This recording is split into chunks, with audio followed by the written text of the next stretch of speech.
আল্লাহ পাকের সৃষ্টি লীলা কমপক্ষে দুটো ভাগে ভাগ করা আছে।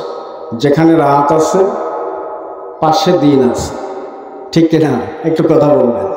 যেখানে ভালো আছে পাশে মন্দ আছে, যেখানে হাসি আছে পাশে কান্না আছে, যেখানে সুখ আছে সেখানে দুঃখ আছে, যেখানে ভালো আছে সেখানে মন্দ আছে, যেখানে হক আছে সেখানে বাতিল আছে, যেখানে আশিক আছে সেখানে মাসুকও আছে।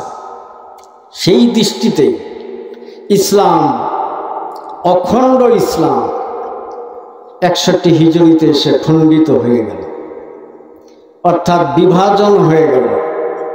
যে কথাটি আমার অত্যন্ত স্নেহধন্য রুহানি সন্তান সুফি রাশিদুল হুসাইন বলতেছিল, আমার খাজা গরিবে নওয়াজ শাহানশাহ আউলিয়া জিন্দা ওলি, যার মাধ্যমে আজকে আমরা মুসলমান, বলেন মারহাবা।